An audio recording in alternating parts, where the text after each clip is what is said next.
I stand alone in the Riverside Country Club banquet hall I rented for my MBA graduation celebration. White tablecloths stretch across 24 empty chairs, untouched shrimp cocktail growing warm under crystal chandeliers. My phone buzzes with a text from my sister Jessica. "We're in Paris. Nobody cares about your graduation dinner." My cousin Brandon adds, "Oh, and your $28,000 savings covered our tickets. Thanks." I stare at the messages, then at the empty room that cost me $3,000 to reserve. The silence echoes off marble walls as I whisper one word that will change everything: good. The country club's grandfather clock chimes 7:30, and I'm still the only person in this magnificent room. Crystal glasses catch the light from the chandeliers overhead, creating tiny rainbows on the pristine white tablecloths I personally selected 3 weeks ago. Each place setting represents someone I believed cared about my achievement, someone I thought would want to celebrate the completion of my MBA at Northwestern University. 3 months ago, I was the family's golden boy working part-time at Henderson Properties while maintaining a 4.0 grade average. My father, Robert, always introduced me as "my son, the future of our business," while my younger sister Jessica and cousin Brandon seemed content living in my shadow. I didn't mind being the responsible one. In fact, I embraced it. Henderson Properties was founded by my grandfather in 1972, built from nothing into a commercial real estate empire worth millions. My father took over in 2005, and everyone assumed I'd be next in line. For 2 years, I'd been saving every penny from my part-time salary and weekend consulting gigs, building a nest egg to buy into the family partnership after graduation. Jessica studies art history at Pemberton College, a private institution that costs $60,000 annually. Our parents cover every expense without question. She lives in a luxury apartment near campus, drives a BMW. I watched my father purchase last Christmas and spends her summers traveling through Europe on what she calls cultural education trips. Brandon dropped out of community college after 1 semester and moved into the guest house behind our family's estate in Lake Forest. He claims he's an entrepreneur, always pitching new business ventures that require substantial upfront investments. Last year, it was a food truck specializing in fusion tacos. The year before, he wanted to start a cryptocurrency exchange. Both ventures disappeared, along with the money our family invested. 2 weeks ago, when I mentioned wanting to celebrate my graduation properly, my father's eyes lit up. "Absolutely, son. This is a major milestone. Invite everyone important. Make it memorable." He suggested I invite his business partners, potential clients, and the entire extended family. Think of it as your official introduction to the professional world. I spent hours crafting the perfect guest list, designing elegant invitations, and selecting a menu that would impress my father's colleagues. The Riverside Country Club represented everything I was working toward: tradition, success, and belonging to something bigger than myself. I wanted this dinner to mark my transition from student to partner, from son to equal. My girlfriend Sarah seemed excited about the event. We'd been dating for 8 months, and I was planning to introduce her to the extended family for the first time. She even bought a new dress specifically for the occasion, something elegant in navy blue that complemented her blonde hair perfectly. But as I sit here surrounded by empty chairs and untouched food, my hands shake as I reach for my wallet. Something feels wrong beyond just the abandonment. My leather wallet, usually thick with cards and cash, feels unnaturally thin. I pull out my phone and open my banking app with growing dread. My savings account, which showed $28,600 last week, now displays a balance of $412. But that's not the worst part. As I scroll through recent transactions, my stomach drops. Small withdrawals appear throughout the past 6 months, $200 here, $500 there, always just under the amounts that would trigger fraud alerts. The Paris trip wasn't just a spontaneous betrayal. This was systematic theft that had been happening right under my nose for months. I set my phone down with trembling hands, staring at the elaborate spread of food that will go to waste, just like my trust in the people I loved most. I dial the fraud hotline for First National Bank, my hands still shaking as I sit alone among the elegant table settings. The automated system routes me through endless menus before finally connecting me to Linda, a customer service representative who sounds genuinely concerned when I explain my situation. "Mr. Henderson, I'm looking at your account history now," Linda says, after I provide my identification information. "I can see why you're confused. Let me trace these transactions for you." The next few minutes destroy every assumption I had about my family's honesty. Linda explains that my sister Jessica was added as an authorized user on my savings account when I turned 18, supposedly for emergency purposes. According to the bank's records, my father, Robert, set up this arrangement to help Mac learn financial responsibility by having family oversight. The withdrawals began small. Linda continues. $50 in January, then gradually increased. Most stayed under $500, which explains why you didn't receive notifications. Your sister has been making these withdrawals consistently for 18 months. 18 months. While I worked double shifts at the family business, while I studied late into the night, while I saved every dollar for my future partnership, Jessica was quietly draining my accounts to fund her lifestyle.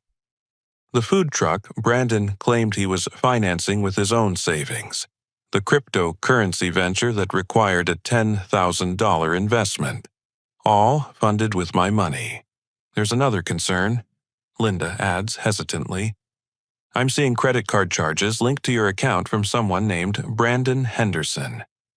These appear to be international transactions from the past week totaling approximately $15,000. My cousin hasn't just stolen money for a European vacation.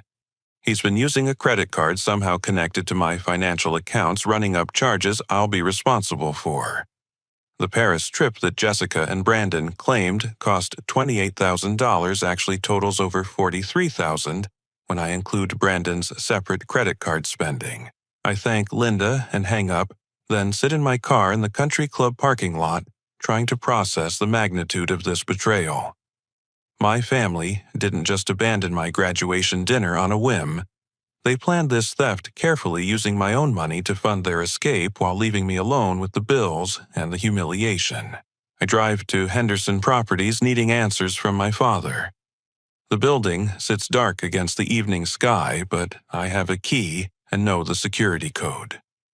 Inside my father's office, I flip on the lights and immediately notice financial documents scattered across his mahogany desk, unusual for someone who typically keeps everything filed precisely. The papers tell a story I never suspected. Henderson Properties is drowning in debt. The last 3 major deals fell through, leaving the company with massive obligations and no revenue to cover them. Construction loans are in default. Client payments are months overdue. The business I thought I'd be joining as a partner is actually a failing enterprise being kept afloat through increasingly desperate measures. But the worst discovery sits in a manila folder labeled Trust Fund Management. My grandfather established a substantial trust for my education and future partnership in the business. According to these documents, my father has been using that money to cover Henderson Properties' operating expenses for the past 2 years. The account that should contain over $200,000 now shows a balance of $37,000. I find printed emails between my father and Jessica discussing how to manage Mac's expectations about joining the partnership.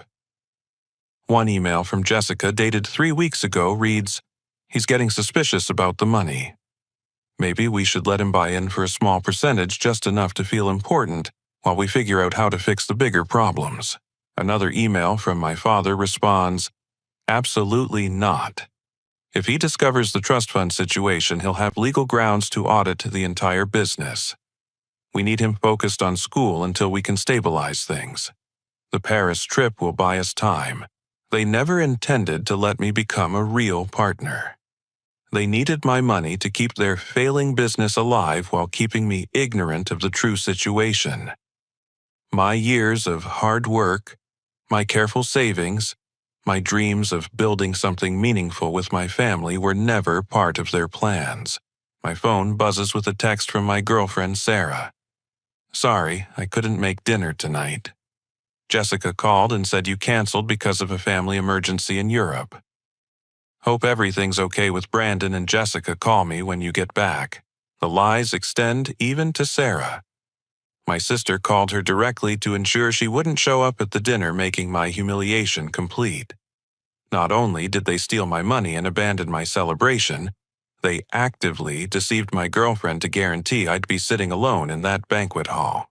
I lock up the office and drive home through the quiet streets of Lake Forest, passing houses where families probably sit down for honest dinners together, where children don't steal from their siblings, and parents don't embezzle from trust funds.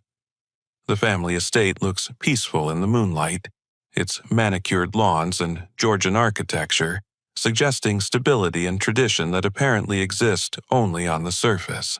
I sit in my Jeep Cherokee outside Henderson Properties for nearly an hour, staring at the building that represents 3 generations of my family's work. The weight of what I've discovered presses against my chest like a physical force. My father isn't just a bad businessman making poor decisions. He's a criminal who's been systematically stealing from client accounts and family trusts. My sister and cousin aren't just selfish and thoughtless. They're accomplices in a conspiracy that could destroy lives. My phone shows 11:47 p.m. as I finally dial the credit card company's 24-hour fraud line. The customer service representative, a patient woman named Carol, walks me through the process of reporting the cards used by Jessica and Brandon as stolen. Within minutes, those cards are deactivated, leaving them stranded in Paris with no access to my money. Next, I call the bank and remove Jessica as an authorized user on all my accounts. The process requires additional verification since she's been on the accounts for so long, but Linda from earlier has flagged my case as high priority. Every automatic payment I've been covering for my family gets canceled. Jessica's tuition payments, Brandon's car loan, the insurance on his vehicle, and the monthly allowance I've been providing for their expenses. But these immediate actions feel insufficient given the scope of their betrayal. I need legal advice and I know exactly who to call. William Hartwell handled my grandfather's estate planning and still serves as the family attorney for trust-related matters. Despite the late hour, I dial his emergency number. Mac. William's voice sounds concerned but alert. "What's happened?" I explain everything I've discovered from the stolen savings to the failing business to the depleted trust fund.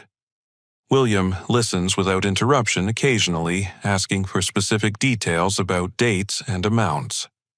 When I finish, he's quiet for several long moments. "Your grandfather suspected this might happen," William finally says.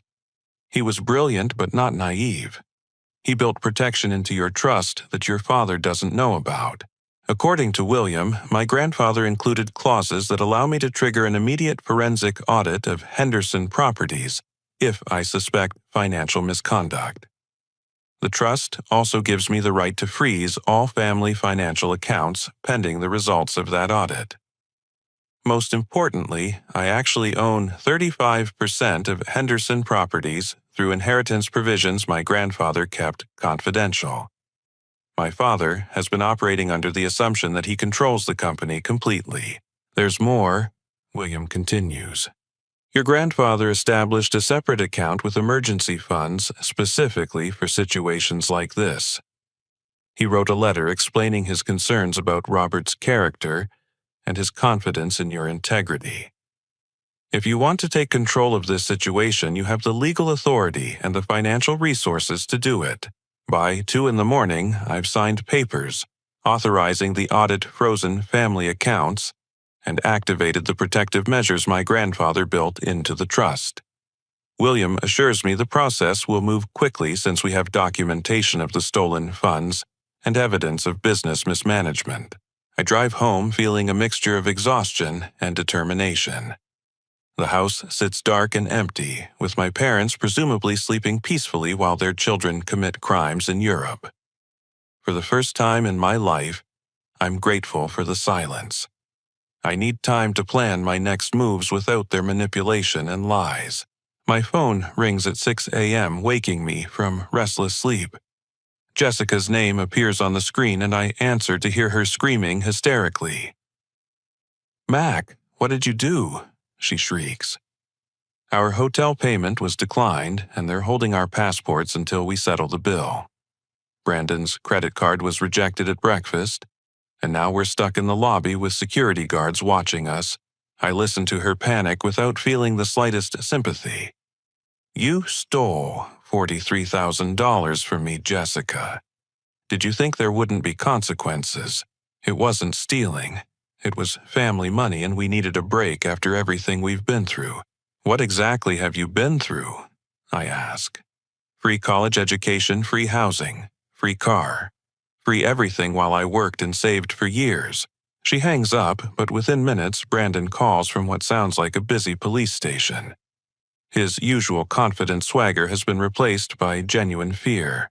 "Dude, they repossessed my car during a traffic stop," he says. "The loan company said the payments stopped and they had a court order. I'm at the police station trying to figure out how to get home, but my wallet's in the car and I don't have money for a cab."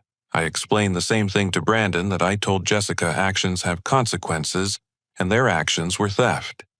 But before I can hang up, my father's number appears on the screen. "Mac, we need to talk." Robert's voice sounds strangely calm, almost relieved. "I'm at the office. Can you come in?" When I arrive at Henderson Properties, I find my father sitting in his office with his head in his hands, surrounded by the financial documents I'd seen the night before. He looks up when I enter, and I'm startled to see tears in his eyes. "I'm glad you found out," he says quietly. "I've been drowning for 2 years, and I didn't know how to tell you." The conversation that follows destroys my remaining assumptions about my family. Robert admits that Henderson Properties owes $800,000 to clients whose money was supposed to be held in escrow for property purchases. He's been using newer clients' deposits to pay older clients, creating a classic Ponzi scheme that gets more desperate with each passing month. "The Paris trip was Jessica's idea," he explains. "She said if we could keep you distracted for another few weeks, she'd help us figure out a solution. Your mother knows everything, Mac. She's been helping me move money between accounts to buy time. My mother, Patricia, who taught me about honesty and integrity, who made me promise never to lie or cheat, has been forging client signatures and falsifying documents to cover up their crimes. The woman I trusted more than anyone in the world has been planning to frame me for their theft. We were going to blame you for the missing money," Robert continues. "Make it look like you had a gambling problem or drug addiction." Jessica had documentation ready to support the story. "We thought if we could make you the scapegoat, the rest of us could start over somewhere else." I stare at my father, this man I've spent 24 years trying to impress, and realize I don't know him at all. The successful businessman was an illusion.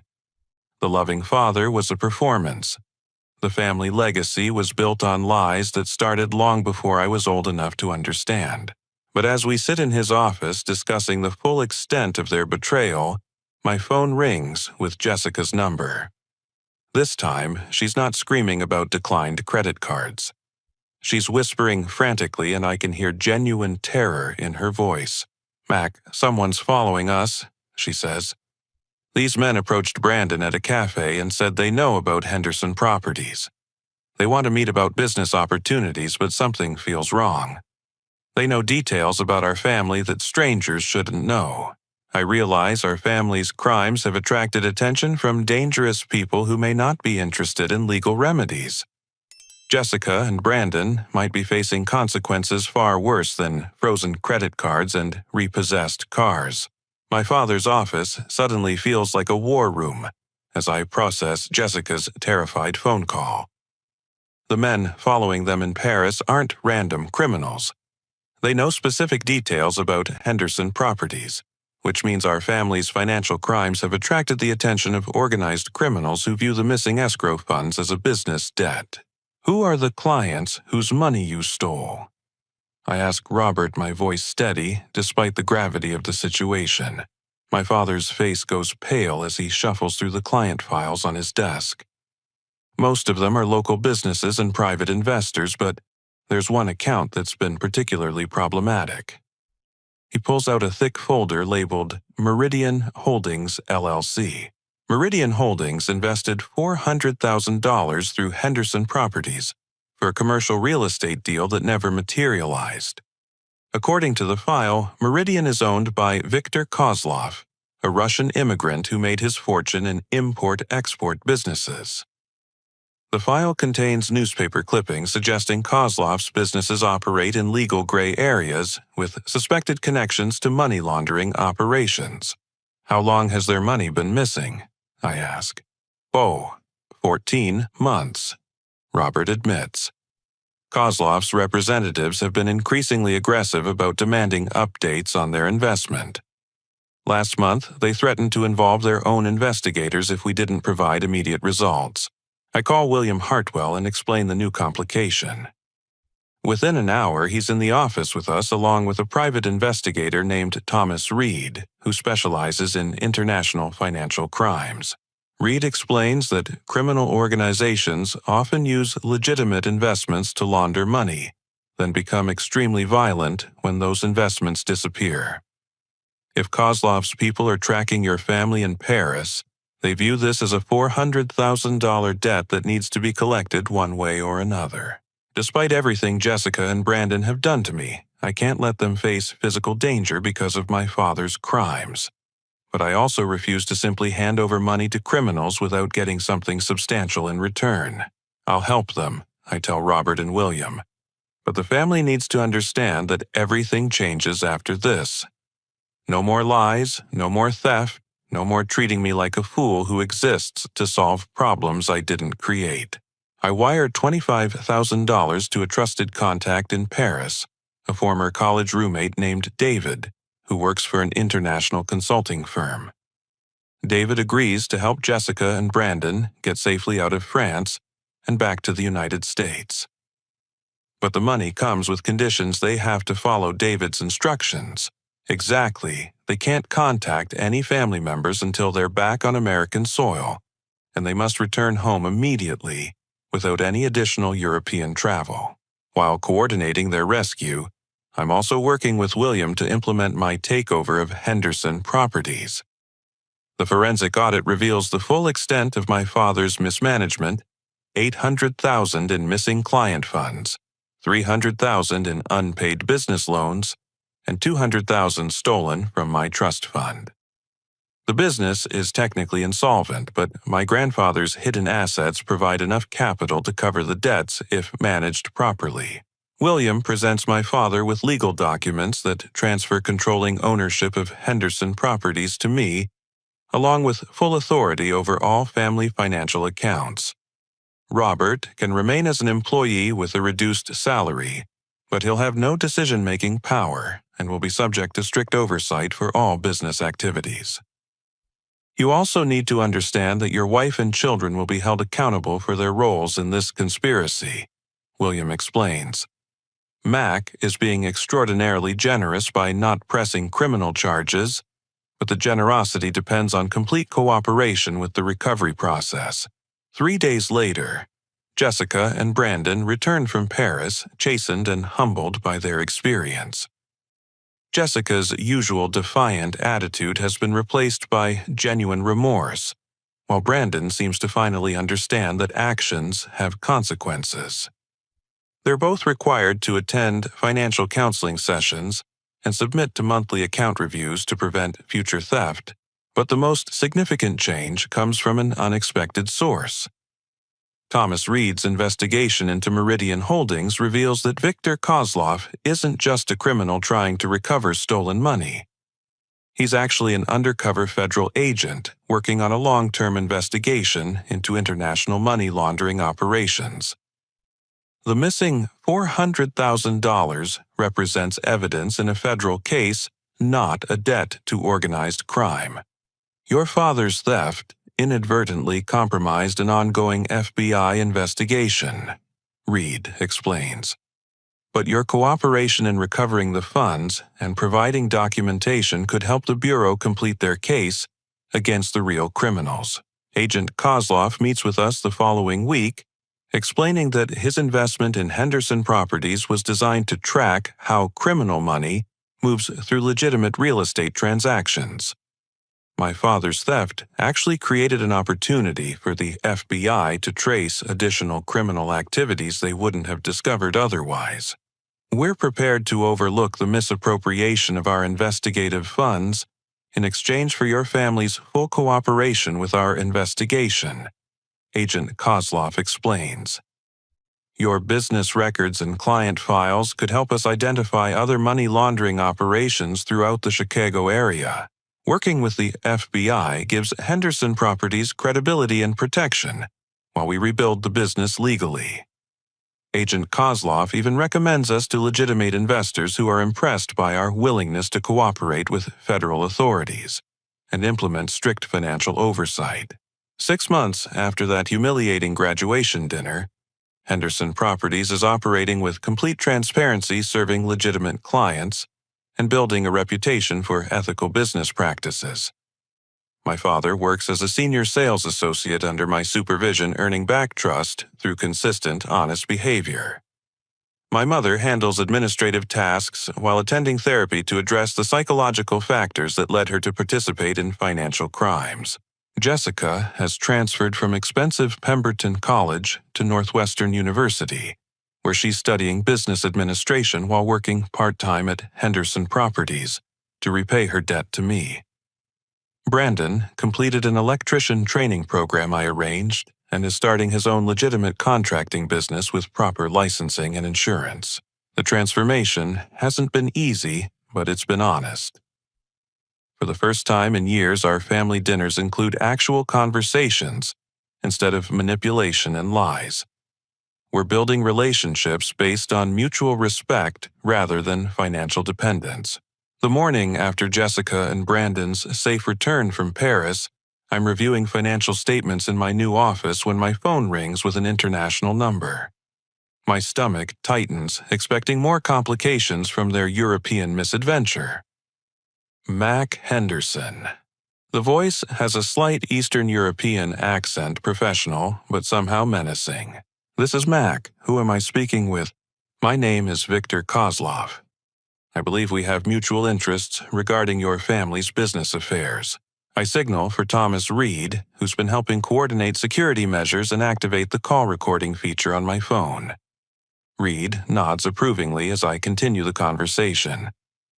Mr. Kozlov, I understand you're a client of Henderson Properties. I'd be happy to discuss your account. Your family has been very creative with my investment, Mr. Henderson. $400,000 was entrusted to your father for a specific real estate venture. That money has been missing for 14 months. Kozlov's voice remains calm, but there's an underlying threat that makes my hands shake slightly. I'm talking to someone who tracks down stolen money for a living, and my family has made themselves targets through their criminal behavior. I'm aware of the situation with your account. I respond carefully. I've recently assumed control of the business, and am working to resolve all outstanding client obligations. Would you be available to meet and discuss a resolution? Very responsible of you, young man. However, I should mention that your sister and cousin were quite chatty during their recent European vacation. They shared interesting details about your family's financial empire with some associates of mine in Paris. My blood runs cold. Jessica and Brandon didn't just steal money for vacation. They compromised our family's security by bragging to strangers about our business potentially exposing us to criminals who now view Henderson Properties as a target for further exploitation. What exactly are you proposing, Mr. Kozlov? A meeting. Tomorrow, 2 o'clock at your office. Come alone and bring documentation showing how you intend to restore my investment. We can discuss whether your family's debts require additional forms of repayment. After hanging up, Thomas Reed immediately begins making calls to his contacts in federal law enforcement. Within 2 hours, we're sitting in a secure FBI conference room with Agent Sarah Morrison, who heads the Bureau's Financial Crimes Division. Viktor Kozlov is indeed an international criminal with suspected ties to Russian money laundering operations, Agent Morrison explains. But he's also been cooperating with our investigation into organized crime activities in the Chicago area.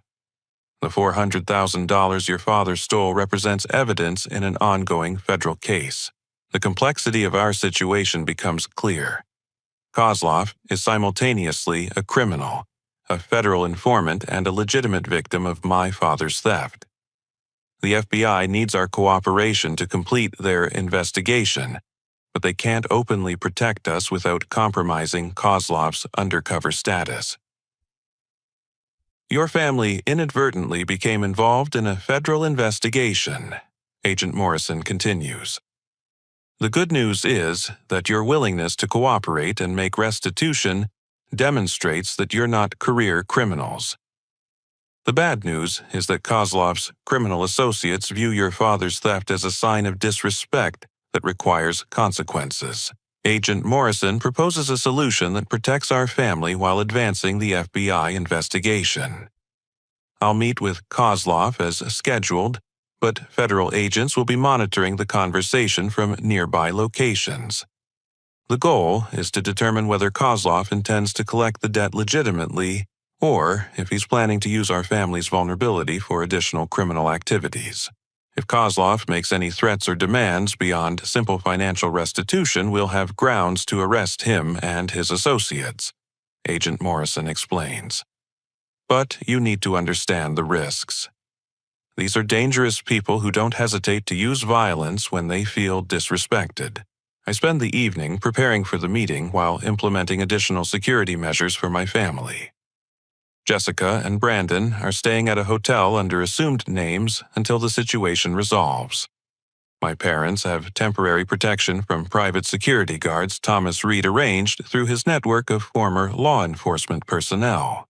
The next afternoon, Viktor Kozlov arrives at Henderson Properties precisely at 2 o'clock, accompanied by 2 large men who position themselves near the exits while we talk in my office. Kozlov himself is smaller than I expected, perhaps 55 years old with graying hair and expensive clothing that suggests legitimate business success. You've made impressive changes to your father's business. Kozlov observes, reviewing the financial statements I've prepared. The forensic audit shows real commitment to transparency. Most criminals simply disappear when their schemes collapse. I'm not a criminal, Mr. Kozlov. I'm trying to fix problems I didn't create while building an honest business. Kozlov studies me carefully, then opens a briefcase containing documents that surprise me completely.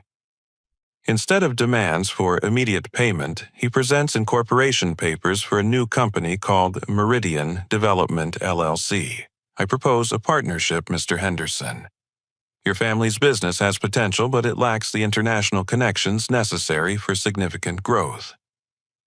My organization can provide capital and clients for legitimate real estate ventures with appropriate oversight to prevent future mismanagement. The offer is tempting but dangerous. Kozlov is essentially proposing to turn Henderson Properties into a front for money laundering operations disguised as legitimate business expansion. Accepting would solve our immediate financial problems while making us permanent criminals. I appreciate the offer, I respond, but Henderson Properties is committed to operating within legal boundaries. I'd prefer to repay your original investment and maintain our independence. Kozlov's expression doesn't change, but his associates shift slightly, hands moving toward concealed weapons. The temperature in the room seems to drop as he considers my rejection of his proposal. Independence is expensive, Mr. Henderson. Your family's debt represents more than money. It represents disrespect, carelessness, and damage to my reputation among business associates who expect reliable performance. Before I can respond, Kozlov's phone rings. He answers in rapid Russian, his voice becoming increasingly agitated. After hanging up, he turns back to me with what might be genuine concern. There's been a development that affects our negotiation. My associates in Europe report that your sister and cousin were not the only Americans making unusual financial claims in Paris last week. Someone has been impersonating members of your family attempting to access bank accounts and make large withdrawals using forged identification. The revelation adds another layer of complexity to our situation. Our family isn't just dealing with consequences from our own crimes. Someone else is using our identities for additional financial fraud, potentially connecting us to criminal activities we didn't commit. Who would have access to our personal information, I ask. Kozlov's answer chills me to the bone. Someone with inside knowledge of your family's financial situation and enough criminal connections to obtain professional forgeries. Someone who knows exactly how much money your family has stolen and from whom. As federal agents listening from outside prepare to intervene, I realize our family's financial crimes have attracted multiple layers of criminals who view us as both targets and opportunities. The graduation dinner that started this nightmare was just the beginning of a much larger and more dangerous situation. The FBI raid happened so fast that I barely have time to process what's occurring. Within seconds of Kozlov revealing the identity theft situation, federal agents storm into my office through multiple entrances, weapons drawn and commands echoing off the walls. Kozlov's associates surrender immediately, hands raised, while Kozlov himself sits calmly as if he's been expecting this moment. Mr. Henderson, step away from the desk. Agent Morrison commands, though her tone suggests I'm not in danger. Victor Kozlov, you're under arrest for conspiracy to commit money laundering and attempted extortion. As the agents secure the scene, Kozlov catches my eye and nods slightly. Your grandfather would be proud, he says, as they place handcuffs on his wrists. You chose integrity over expedience. Only later do I learn that Kozlov's arrest was planned from the beginning.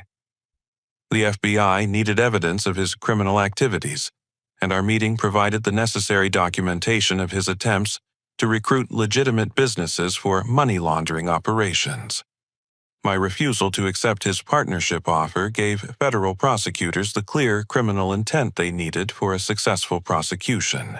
Agent Morrison explains that the identity theft situation is actually part of a larger investigation into organized crime activities targeting financially vulnerable families. Your father's embezzlement made your family visible to criminals who specialize in exploiting desperate people. They steal identities, empty remaining accounts, and disappear before victims realize what's happened. The criminals using our family's identities have already been arrested in Paris, thanks to cooperation between federal agencies and European law enforcement. Jessica and Brandon's loud bragging about our family's wealth actually helped police track down the identity thieves who were monitoring American tourists for potential targets. With the immediate criminal threats resolved, I can finally focus on rebuilding Henderson Properties and our family relationships. I organize a meeting at the same Riverside Country Club banquet hall where this nightmare began, but this time the gathering has a completely different purpose. 23 people attend the family meeting. Immediate family members, extended relatives who were disgusted by my father's behavior, key employees of Henderson Properties, and the clients whose money was stolen. I've prepared a comprehensive presentation showing how we'll restore stolen funds, implement new safeguards, and rebuild the business with complete transparency. 6 months ago, I stood in this room alone, humiliated by family members who had stolen my money to fund their own selfishness. I begin. Tonight, we're here to discuss how we move forward as a family and a business built on honesty rather than deception. My father, Robert, stands and addresses the group first, his voice breaking as he describes the psychological pressures that led to his criminal behavior. I convinced myself that borrowing from client accounts was temporary, that I could replace the money before anyone noticed. But borrowing became stealing, and temporary became permanent. Mac saved our family from complete destruction by having the courage to face the truth. Patricia. My mother speaks next about the shame of participating in financial fraud and document forgery. I told myself I was protecting our family, but I was actually destroying the values we pretended to represent. My son showed more integrity in 1 week than I showed in 2 years of criminal activity. Jessica's transformation has been the most dramatic. The entitled college student who once stole thousands of dollars for European vacations now works 30 hours per week at Henderson Properties while maintaining her grades at Northwestern University. Mac could have let us face criminal charges or dangerous consequences in Paris, she tells the group.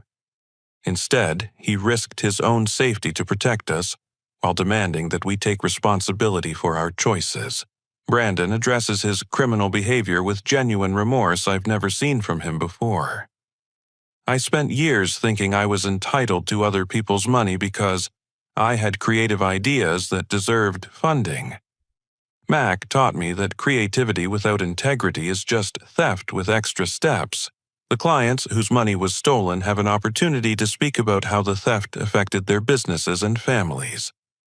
Most express gratitude for the complete restitution we've provided, and several indicate they want to continue working with Henderson Properties under new management. David Wright, whose construction company lost $60,000 due to my father's theft, stands to address the group.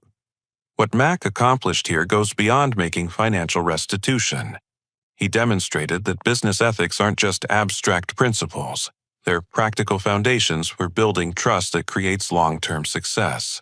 Agent Morrison, attending as a representative of federal law enforcement, confirms that the Henderson family's cooperation with the FBI investigation led to arrests of identity thieves, money launderers, and corrupt officials in multiple agencies. This family's willingness to accept responsibility and work toward restitution turned a criminal case into a public service that will protect other families from similar crimes. The evening concludes with signatures on legal documents that formalize the new structure of Henderson Properties. I maintain controlling ownership with authority to make all major decisions. My father serves as a senior sales associate with clearly defined limitations on his access to client funds. My mother handles administrative tasks under strict supervision. Jessica works part-time while completing her business degree, learning the industry from entry-level positions rather than assuming unearned authority. Brandon's path has been different, but equally transformative. He completed electrician training through a program I funded, earned proper licensing and insurance, and established Bradley Electrical Services as a legitimate contracting business.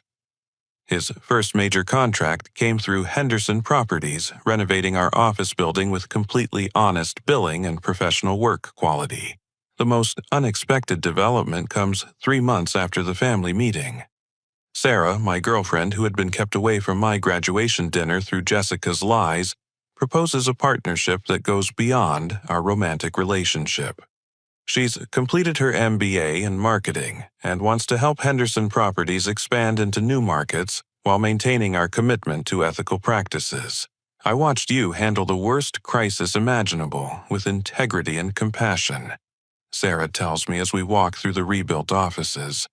I want to be part of what you're building both professionally and personally. Working together, we develop a 5-year plan for Henderson Properties that includes expansion into sustainable development projects, partnerships with minority-owned businesses, and a scholarship program for first-generation college students interested in real estate careers. The business my grandfather built, which my father nearly destroyed through criminal behavior, becomes a model for how family businesses can recover from ethical failures. The scholarship program holds special significance for me. Using money recovered from my father's theft, we established the Henderson Integrity Foundation, which provides financial assistance to young people who demonstrate commitment to honest leadership despite difficult circumstances. The first recipient is Maria Gonzalez, a community college student whose family lost their home due to predatory lending practices we help expose and prosecute. By the anniversary of my graduation dinner, Henderson Properties employs 37 people across 4 offices, maintains an impeccable reputation for honest dealing, and generates more revenue than the business ever achieved under my father's management. The success comes from strict ethical standards, transparent financial practices, and commitment to serving clients' interests rather than exploiting their trust. 1 year and 3 months after that devastating graduation dinner, I stand in the same Riverside Country Club banquet hall, but the scene couldn't be more different. This time, the room buzzes with genuine celebration as Henderson Properties receives the Illinois Business Ethics Council's award for outstanding corporate transformation. The crystal glasses reflect not just light from the chandeliers, but the faces of people who've watched our family choose redemption over revenge, integrity over expedience. Sarah moves gracefully between our guests, her engagement ring, catching the light as she discusses our upcoming expansion into sustainable housing development. We announced our engagement 3 months ago, and our relationship has become a model of the honest communication that now defines all aspects of my life. No secrets, no manipulation, no financial deception hiding behind claims of family loyalty. Ladies and gentlemen, I address the audience of business leaders, family members, and clients who now trust Henderson Properties with their most important investments. 13 months ago, I stood in this exact room alone and betrayed by people I loved most.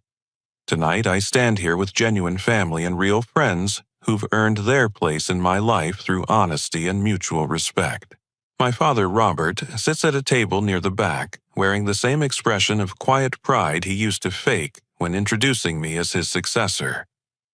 But tonight, the pride is genuine, earned through a year of honest work, rebuilding trust, one client interaction at a time. He's become an excellent sales associate precisely because he can never again take shortcuts or manipulate situations to hide his failures.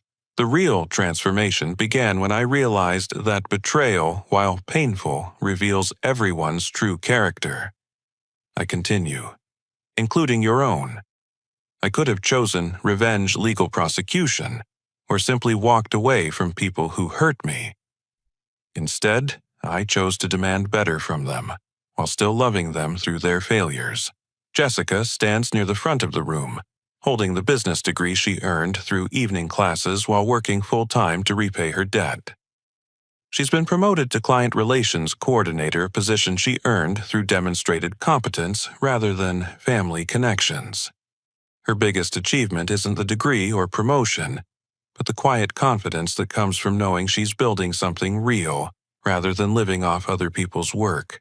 Brandon couldn't attend tonight because he's completing an electrical installation for a new client, but he sent a video message that plays on screens throughout the banquet hall. Mac taught me that real entrepreneurship means creating value for other people, not finding creative ways to take their money. His message begins. Bradley Electrical Services exists because Mac invested in my potential rather than just punishing my past mistakes. Patricia, my mother, works quietly in the background, ensuring that every detail of tonight's event runs smoothly. Her transformation from co-conspirator to trusted team member required the most time because rebuilding trust after betrayal is harder than building it initially. But she's proven her commitment through consistent, honest behavior, and her administrative skills have become essential to our expanded operations. Agent Morrison attends as our guest, representing the FBI's recognition of Henderson Properties' cooperation in multiple ongoing investigations. The Henderson family's response to crisis provides a model for how businesses can recover from ethical failures, she tells our audience. Their willingness to accept responsibility make complete restitution and implement transparent practices, helped law enforcement protect other families from similar crimes. The evening's highlight comes when William Hartwell, our family attorney, reads a previously sealed letter from my grandfather. Written years before his death, the letter predicted that Robert would fail as a business leader and expressed confidence that I would have the character necessary to rebuild the family's reputation. If you're reading this, Mac, it means you've discovered your father's weaknesses and chosen to address them constructively rather than simply walking away, my grandfather's letter states. Real leadership isn't about avoiding failure. It's about having the courage to clean up messes you didn't make while building something better for the people who depend on you. The letter includes information about additional resources my grandfather set aside for exactly this situation, including contacts with ethical business leaders who've faced similar challenges and recovered through commitment to honest practices. These mentors have been invaluable in helping Henderson Properties establish credibility in markets where our reputation was damaged by my father's crimes. As the evening winds down, I step onto the country club's terrace overlooking Lake Michigan. The same view that seemed so bleak 13 months ago now represents possibility and hope. Sarah joins me, and we watch the lights of Chicago reflect on the water while discussing plans for our wedding next spring and the opening of our Detroit office next fall. Do you ever regret not just walking away from all of them? Sarah asks, referring to my family and the massive effort required to rebuild our relationships. Never, I answer honestly. Walking away would have been easier in the short term, but it would have meant abandoning people I loved to face consequences they couldn't handle alone. More importantly, it would have meant giving up on the possibility that they could become better people. I think about the young man who stood in this same spot over a year ago, humiliated and angry, holding a phone that revealed his family's betrayal. That person had every right to seek revenge, to let criminal charges destroy his family's lives, to build his own success, while letting them face the consequences of their choices alone. But revenge would have made me smaller, not stronger. Legal prosecution would have satisfied my anger without addressing the underlying problems that led to their criminal behavior. Walking away would have protected me, while abandoning the possibility that love combined with accountability could transform destructive relationships into healthy ones. The hardest lesson was realizing that enabling someone's worst impulses isn't love, I tell Sarah. Real love means caring enough about someone to refuse to participate in their self-destruction, even when that refusal causes temporary pain. Henderson Properties now serves as a case study in business schools, demonstrating how family enterprises can recover from ethical failures through transparent leadership and commitment to stakeholder interests rather than just family benefit. We've been invited to speak at conferences about crisis management, family business governance, and the practical application of business ethics in competitive markets. But the professional recognition means less than the personal transformation I see in my family members. Jessica recently helped a client avoid a predatory real estate scheme using knowledge she gained from witnessing our family's own criminal behavior. Brandon's electrical business has expanded to employ 6 people, and he's become a mentor for other young entrepreneurs who want to build legitimate companies rather than seeking quick profits through questionable methods. My parents attend marriage counseling to address the communication patterns that enabled their criminal conspiracy. They've learned to have honest conversations about financial pressures, business challenges, and family responsibilities, instead of creating elaborate deceptions to avoid temporary discomfort. The most meaningful change is that our family dinners now include real conversations instead of manipulation disguised as affection. We discuss actual problems and celebrate genuine achievements. We disagree openly rather than pretending agreement while secretly undermining each other. We've become a real family instead of just people related by genetics and financial dependence. As Sarah and I return to the banquet hall for final conversations with our guests, I'm reminded that this story began with betrayal, but ends with redemption. Not the Hollywood version where everyone is perfectly healed and all problems disappear, but the real-world version where people do hard work to become better versions of themselves. The young man who whispered "good" in an empty banquet hall over a year ago thought he was preparing for revenge. Actually, he was preparing for the most challenging and rewarding experience of his life. Learning that love combined with accountability can transform broken relationships into something stronger than they were before the damage occurred. Tonight, as I look around, this room filled with people who've earned their place through honest effort and mutual respect, I understand that my family's betrayal was actually a gift. It forced me to choose between becoming bitter or becoming better. It revealed character I didn't know I possessed. It gave me the opportunity to build a life based on integrity rather than just inheritance.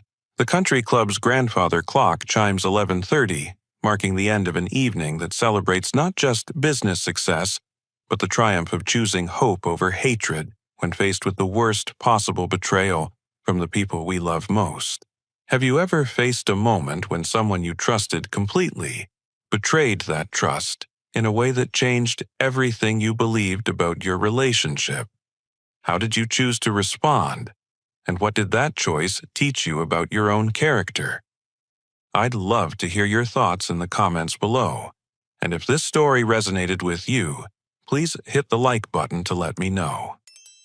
Don't forget to subscribe for more stories about overcoming life's biggest challenges, and share this with someone who might need to hear that betrayal doesn't have to define your future.